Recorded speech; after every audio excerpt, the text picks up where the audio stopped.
Hello all, క్విక్గా 1 minute time ఫ్రేమ్లో bitcoin entry and exit discuss చేద్దాము. సో ఇక్కడ ఓపెనింగ్ అవగానే ఇక్కడ కింద పడ్డది. ఓకే, ఇక్కడ కింద పడ్డది. ఓకే, ఇది ఓపెనింగ్ లైన్ అనమాట, ఇక్కడ మీరు చూస్తుంది. ఓకే, సో ఇక్కడ ఏదంటే మనం గమనించాల్సింది బిట్కాయిన్ ఇథీరియం కూడా చూడాలి మనం. ఒక ఐడియా వస్తుంది.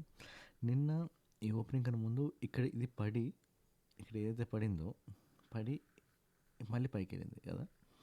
సో ఇక్కడ చూస్తే ట్రెండ్ ఏమో ఓపెనింగ్ అవ్వగానే సెల్ అవుతుంది, అంటే సెల్ బేరిష్ ట్రెండ్ అనమాట. కానీ ఇక్కడ ఆల్రెడీ ఈ ఇక్కడ కింద నుంచి పడి పైకి వెళ్ళింది కాబట్టి ఓకే. సో ఈ ఈ లెవెల్ మోస్ట్లీ పైకి వెళ్ళే ఛాన్స్ ఉంది, నేను అనాల్సింది, చెప్పాలనుకుంది అదే. ఓకే, ఇక్కడ ఇప్పుడు ఏదైతే బేరిష్ కనబడుతుందో ఇక్కడ జనరల్ సెల్ చేస్తాం మనం. ఓకే, సెల్ చేసినాక ఇక్కడ ఈ ఈ పివట్ లెవెల్ బ్రేక్ అయినాక మనం బై చేస్తాం మళ్ళీ. కానీ అట్లా కాదు, ఒక చిన్న లాజిక్ చూడండి. ఇక్కడ ఆల్రెడీ నిన్న పడ్డది, పైకి లేచింది, మళ్ళీ పడి అని ఇంకోసారి పడే ఛాన్స్ ఇంతవరకు ఉండదు, అంటే ఈ లెవెల్ వరకు రాదు, కొంచెం పడ్డా ఇక్కడ వరకే ఉంటుంది. సో మనం ఈ ప్రాపర్గా బ్రేక్అవుట్ అయినాక ఈ లెవెల్కి ఆర్ ఈ పివట్ లెవెల్ బ్రేక్అవుట్ అయినాక బై చేయొచ్చు. ఇక్కడ బై చేయొచ్చు మనం.